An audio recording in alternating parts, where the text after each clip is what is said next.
अस्सलाम वालेकुम स्टूडेंट। आज की इस लेक्चर में हम बात करेंगे इलेक्ट्रोस्टैटिक की एप्लीकेशन, जो कि हम इलेक्ट्रोस्टैटिक हमारे चैप्टर पढ़ रहे हैं। अब इलेक्ट्रोस्टैटिक की एप्लीकेशन क्या क्या होती है, और एप्लीकेशन में हम एप्लीकेशन इसकी चूँकि बहुत ज़्यादा होती है, लेकिन हम कोई सी दो डिस्कस करते हैं। अब उनमें से एक है हमारे पास एयर क्लीनर, जो हवा को साफ करने के लिए इस्तेमाल होता है, और दूसरे हम फिर बात करते हैं इलेक्ट्रोस्टैटिक पेंटिंग। गाड़ियों को जो पेंट किया जाता है वो इलेक्ट्रोस्टैटिक का मेथड यूज़ कर किया जाता है, उस पर हम डिस्कस करेंगे। और फिर हम बात करेंगे लास्ट पे इसके हैज़र्ड्स क्या होती है। डेफिनेटली अगर इसके एप्लीकेशन यानी कि इसके फ़ायदे हैं तो इसके कुछ ना कुछ नुकसान भी होंगे, तो इसके हैज़र्ड पर हम डिस्कस करेंगे। तो सुन, बात करते हैं सबसे पहले एप्लीकेशन ऑफ इलेक्ट्रोस्टैटिक पर। सबसे पहले हम एप्लीकेशन यानी कि इसके यूजेस की बात करते हैं, बाद में हम इसके हैज़र्ड की बात करेंगे। तो इसकी अगर एप्लीकेशन की हम बात करें तो एप्लीकेशन में सबसे पहले जो हमारे पास एप्लीकेशन आती है नंबर 1, वो हम बात करते हैं एयर क्लीनर की। एयर क्लीनर, अब ये एयर क्लीनर क्या होता है स्टूडेंट्स? एयर क्लीनर एक मशीन होती है जो कि आप बिल्कुल देख सकते हैं। अब इसका काम ये होता है कि जो हवा जो कि जिसमें डस्ट आ चुकी है, जो हवा पोल्यूट हो चुकी है, जिसमें सांस लेना मुश्किल हो रहा है, जिसमें धुआं ऐड है, जिसमें डस्ट के पार्टिकल ऐड है, हम सांस नहीं ले पा रहे, उस हवा को क्लीन करने के लिए एक मशीन है, और वो मशीन वर्क करती है इलेक्ट्रोस्टैटिक की बेस पर। तो ये हमारे पास एक एप्लीकेशन है इलेक्ट्रोस्टैटिक की। तो ये मशीन हम यूज करते हैं अपने एयर को क्लीन करने के लिए, ताकि हम उसमें सांस ले सकें। अब ये तो हमारे पास एक मशीन है, अब इसकी इंटरनल कंस्ट्रक्शन कैसे होती है, इसकी ये वर्क कैसे करती है, हम वो देखते हैं। तो स्टूडेंट, हम इसकी एक इंटरनल कंस्ट्रक्शन बना लेते हैं। ये कुछ इस तरह से हमारे पास होती है कि इसकी मैं वॉल्स बना लेता हूँ। चलिए हम इसको उस साइड पे स्टार्ट करते हैं। ये हमारे पास की वॉल्स हम बना लेते हैं। ये हमारे पास वॉल्स है, इसकी साइड्स है इस तरह से, इस तरह इस साइड पे भी हम बना लेते हैं। ये एक रफ सी डायग्राम है। ये इसके इंटरनल स्ट्रक्चर पे हम देखते हैं कैसे ये काम करती है। इसमें एक गाज होती है, गाज मतलब एक जाली होती है इस तरह से, एक जाली होती है जिसमें से हवा गुजर कर आगे मशीन के अंदर एंटर होती है। ये इस तरह ये जालीनुमा होती है, जिसको हम एयर गाज बोलते हैं, या एयर एयर गाज इसको हम नाम देते हैं। तो यहां से एयर जो होती है वो इन होती है, एयर इन, ठीक हो गया। ये यहां से एयर जो है वो इन होगी इस तरह से, ठीक हो गया। एयर यहां से इन होगी।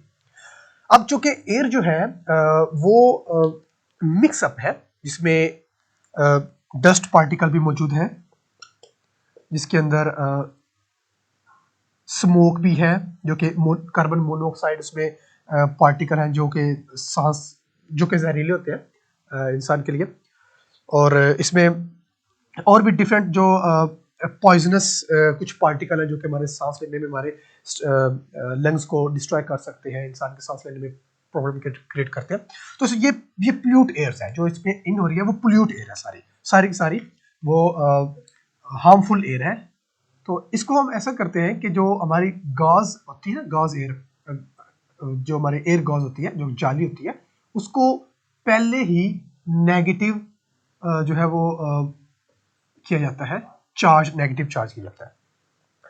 अब होता क्या है कि जब एयर यहाँ से इन होती है, तो जैसे ही एयर यहाँ से इन होगी, तो वो भी जब ये इस गैस से पास होगी, तो एयर में जो पार्टिकल होंगे, कार्बन मोनोऑक्साइड के पार्टिकल होंगे, स्मोक के पार्टिकल होंगे, डस्ट के पार्टिकल होंगे, वो भी नेगेटिव चार्ज हो जाएंगे, क्योंकि जिससे वो पास कर रहे हैं, एयर गैस से पास कर रहे हैं, तो एयर गैस को हमने खुद ही नेगेटिव चार्ज किया था। अब जब वो एयर पार्टिकल यहां से गुजरेंगे, पॉइजन पोल्यूटेंट पार्टिकल यहां से गुजरेंगे इस गैस से, तो वो भी नेगेटिव चार्ज हो जाएंगे, ठीक हो गया। उसके बाद यहां पर हम इलेक्ट्रोड यूज करते हैं। इलेक्ट्रोड, इलेक्ट्रोड का काम होता है, इलेक्ट्रोड को जस्ट लाइक अ टर्मिनल, और इसको हम पॉजिटिव इलेक्ट्रोड यूज करते हैं, ठीक है। पॉजिटिव इलेक्ट्रोड हम यहां पर यूज करते हैं इस वॉल के साथ साथ, ऐसे, ठीक हो गया। ये हम जो यूज कर रहे हैं ये पॉजिटिव इलेक्ट्रोड है।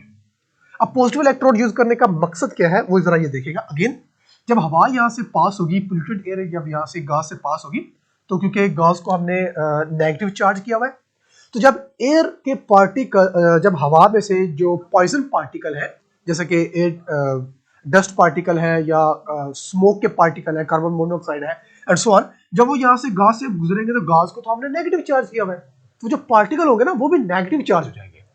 ठीक है, जब वो यहाँ पहुंचेंगे नेगेटिव चार्ज, यहाँ पर नेगेटिव पार्टिकल जो होंगे, हार्मफुल पार्टिकल, जब वो यहाँ पहुंचेंगे ना, यहाँ पर, क्योंकि ये ऑलरेडी नेगेटिव पार्टिकल है, तो वो सारे के सारे अट्रैक्ट होंगे पॉजिटिव इलेक्ट्रोड की तरफ। ठीक है, तो मकसद यही था उनको नेगेटिव चार्ज करने का। तो जब वो नेगेटिव चार्ज यहाँ पर पहुंचते हैं तो वो सारे सारे अट्रैक्ट होते हैं पॉजिटिव इलेक्ट्रोड की तरफ, और पॉजिटिव इलेक्ट्रोड पर जब वो इकट्ठे हुए तो सारे के सारे पार्टिकल, ये जो पार्टिकल होंगे नेगेटिव, वो सारे के सारे इस इलेक्ट्रोड पर इकट्ठे हो जाएंगे, इस पर चिपक जाएंगे, क्योंकि नेगेटिव पॉजिटिव लवर होते हैं, अट्रैक्ट करते हैं एक दूसरे को, तो सारे के सारे यहाँ पर यूं इकट्ठे हो जाएंगे ऐसे। ठीक हो गया। अब जब सारे यहाँ पर इकट्ठे हो जाएंगे तो नीचे इसके हमने लगाए होते हैं कलेक्टर, ये कलेक्टर लगे होते हैं इस तरह से। तो कलेक्टर के अंदर जब हम मशीन को फिर बंद करेंगे तो सारे जो डस्ट पार्टिकल जो पॉजिटिव इलेक्ट्रोड पर चिपके हुए थे वो सारे के सारे अब कलेक्टर में इकट्ठे हो जाएंगे और फिर इसको निकाल कर हम साफ कर लेंगे। अब जो एयर इस तरफ से निकलेगी, अब जो एयर इस तरफ से निकलेगी वो सारी की सारी फ्रेश एयर होगी। ठीक है, इधर से जो आ रही है वो पोल्यूटेंट है, पोल्यूटेंट एयर है, और जो यहां से निकलेगी वो सारी सारी फ्रेश एयर निकलेगी। क्यों? क्योंकि हमने इलेक्ट्रोड का यूज करके और गैस का यूज करके हमने उन हार्मफुल पार्टिकल को कलेक्ट कर लिया है कलेक्टर में और उसको हमने निकाल दिया। अब जो हमें हवा मिलेगी वो सारी सारी फ्रेश एयर होगी। तो ये हमारे पास एक एप्लीकेशन है कि हम एयर को फ्रेश कैसे करते हैं। इसके अलावा हमारे पास एक और इसकी एप्लीकेशन है, वो एप्लीकेशन हमारे पास है एप्लीकेशन नंबर 2, वो हमारे पास है car spray painting. Car spray painting, आपको पता है कि कार्स को लार्ज स्केल पर पेंट कैसे किया जाता है? ये ब्रश और वो उससे पेंट नहीं किया जाता, इसको पेंट करने का एक स्पेशल मेथड होता है। अब आपको पता है कि अगर आप खुद किसी चीज को, दो मटेरियल आप ले लें, एक गाड़ी की हम बात करते हैं, एक गाड़ी वो है जो कि कंपनी से पेंट होकर आई है, और एक गाड़ी को आप खुद घर पे पेंट कर ले ब्रश से या फिर किसी मेथड से, तो दोनों की पेंटिंग में आपको बहुत ज्यादा फर्क नजर आएगा। जो कंपनी का पेंट हुआ है ना गाड़ी के ऊपर, वो सॉलिड होगा, वो ज्यादा मजबूत होगा, वो ज्यादा चमकदार होगा, और जो घर पे आप करेंगे वो मजबूत भी नहीं होगा, वो चमकदार भी नहीं होगा, और वो किसी जगह पर ज्यादा हो चुका होगा पेंट, किसी जगह पे कम पेंट हो चुका होगा। तो ये बहुत ही जो ना वो नॉट वेल फीलिंग्स आएगी उसको देखकर जो अपने घर पे पेंट किया होगा। तो दूसरी एप्लीकेशन हमारे पास है कि गाड़ी को स्प्रे किया जाता है, पेंट किया जाता है इस इलेक्ट्रोस्टैटिक एप्लीकेशन के जरिए। स्टूडेंट इसमें आप देख सकते हैं कि इस अगर आप पिक को जरा गौर से देखें तो इसमें एक ऑब्जेक्ट है जिसको पॉजिटिव चार्ज कहता है। अब इसको इनफैक्ट इसको नेगेटिव चार्ज करके हम हैंग कर देते हैं। उसकी रीजन ये होती है, जो ऑब्जेक्ट है इनफैक्ट वो हमारी गाड़ी है, वो हमारी कार है। अब उस कार को नेगेटिव या पॉजिटिव हम उसको जो है वो चार्ज कर लेते हैं। हम लेट्स सपोज करते हैं कि हमने अपनी गाड़ी को जो है ना वो नेगेटिव चार्ज कर लिया है। अब नेगेटिव चार्ज है और उसको हमने हैंग किया हुआ है। ठीक हो गया। और इसके अलावा हमारे पास अगर आप देखें तो एक गन है, गन के साथ स्प्रे गन है, गन के साथ 3 वायर लगी हुई है। ठीक है, एक वायर जो है वो हाई वोल्टेज की है, जो कि हाई वोल्टेज पीछे से दिया जाता है। दूसरी जो है वो हाई प्रेशर की होती है, हवा प्रेशर, क्योंकि गन के अंदर पेंट होता है तो पीछे से हवा का प्रेशर होता है जो कि पेंट को लेकर आगे निकलता है प्रेशर के साथ। और जो तीसरी होती है वो गन की नोजल को चार्ज करने के लिए यूज की जाती है। ठीक है, अब जो गाड़ी है उसको हमने नेगेटिव चार्ज किया हुआ है, जबकि जो गन की नोजल है उसको पॉजिटिव चार्ज किया हुआ है। ठीक है, अब जब जैसे ही गन की नोजल से पेंट के पार्टिकल निकलेंगे तो वो भी नोजल की चार्ज पॉजिटिव चार्ज होने की वजह से वो पेंट के पार्टिकल भी पॉजिटिव चार्ज हो जाएंगे।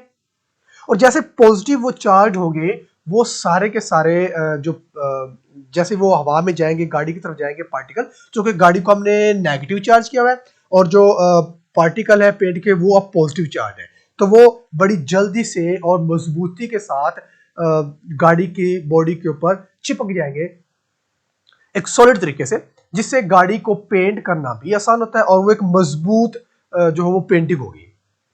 तो इस तरह एक बेस्ट वे होता है कि गाड़ी को पेंट करना, जो कि एक लार्ज स्केल पर गाड़ी कंपनी ही पेंट कर सकती है, जिसमें आपको डिफरेंट मजबूती होती है पेंट की, पेंट में शाइनिंग होती है। इसमें अगर आप गन अगेन बना ले तो चले मैं यहाँ पर गन बना लेता हूँ। गन कुछ इस तरह से होगी। सपोज करते हैं कि ये वो गन है इस तरह से,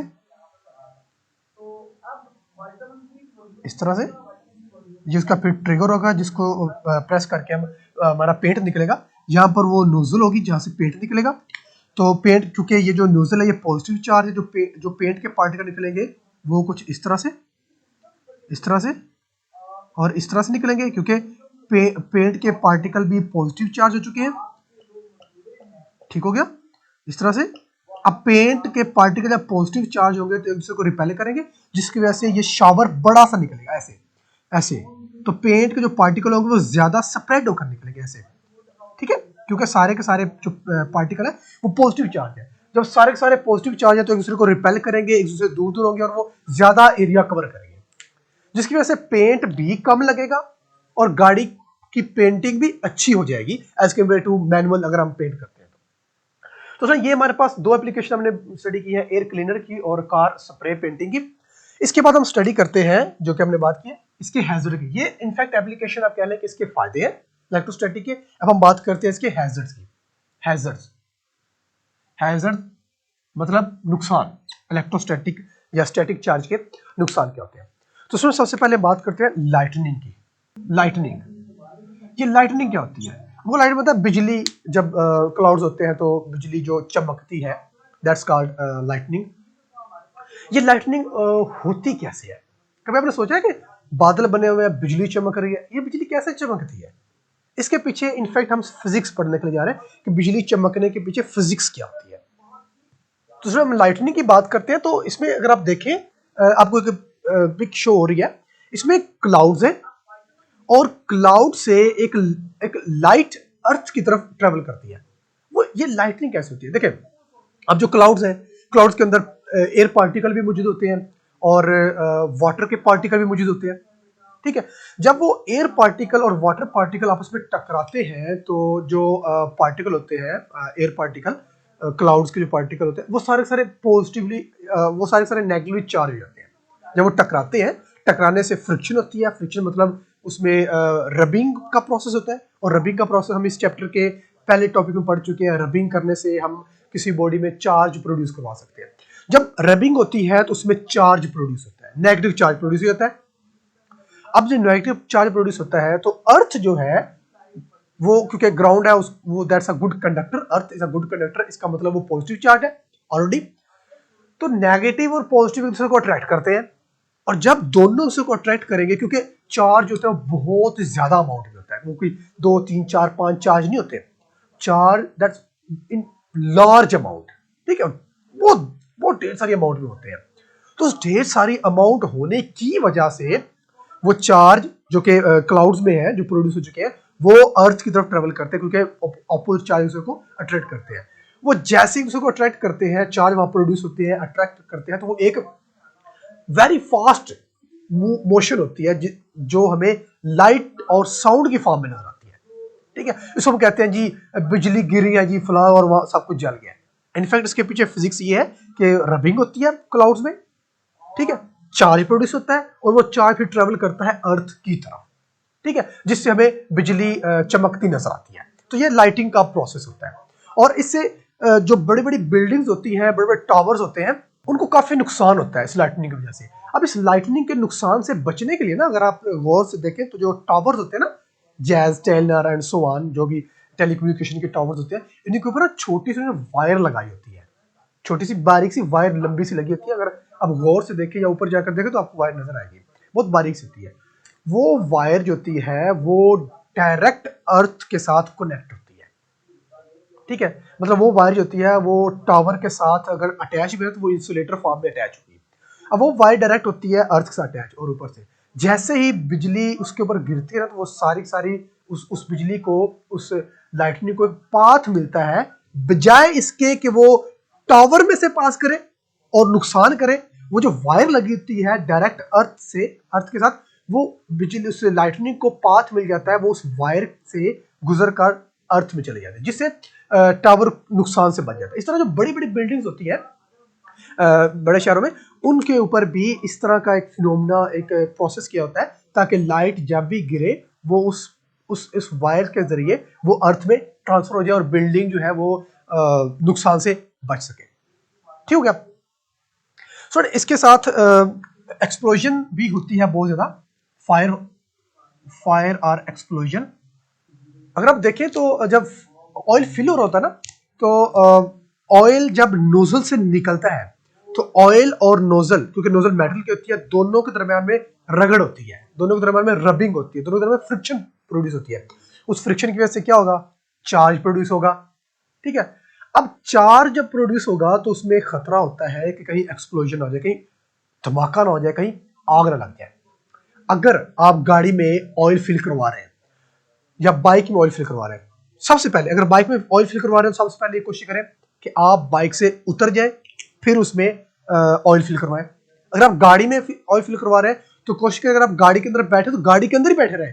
ऐसा ना हो कि एक पाँव आपका गाड़ी के बाहर है, दूसरा पाँव आपका गाड़ी के अंदर है और उधर से ऑयल फिल हो रहा है, तो अगर वहां पर बाई चांस कहीं चार्ज प्रोड्यूस हो गया ना, तो अगर आपका एक पाँव गाड़ी के बाहर है, एक पाँव आपका गाड़ी के अंदर है, तो उस चार्ज को एक वे मिलेगा, एक रास्ता मिलेगा गाड़ी की बॉडी से गुजरते हुए, आपकी बॉडी से गुजरते हुए, आपके पाँव से अर्थ की तरफ, जिसकी वजह से एक्सप्लोजन हो सकता है, उस पर फायर हो सकती है।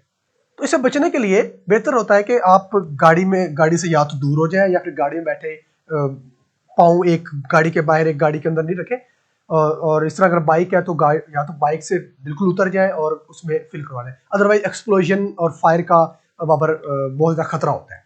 ठीक हो गया। इसके अलावा जो ऑयल टैंकर होते हैं उनको आपने देखा होगा, ऑयल टैंकर के बैक साइड पर या फ्रंट पर ना एक उन्होंने चेन लगाई होती है, चेन, लोहे की चेन होती है जो कि ऑयल टैंकर से अटैच होती है, और दूसरा एंड जो होता है उसका वो अर्थ के ऊपर जो है ना वो अर्थ के साथ, सड़क के साथ साथ वो लग रहा होता है और चल रही होती है गाड़ी।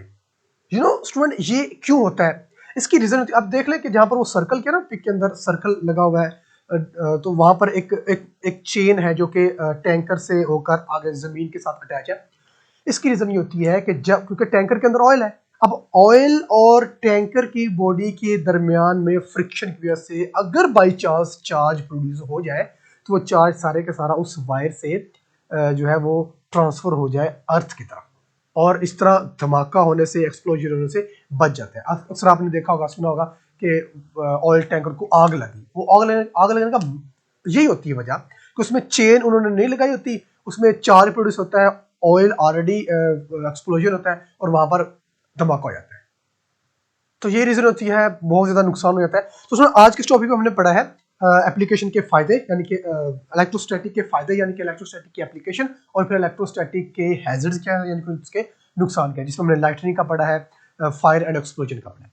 तो इस टॉपिक से रेलिवेंट अगर कोई क्वेश्चन हो तो आप ऑर्डर से पूछ सकते हैं। Thank you.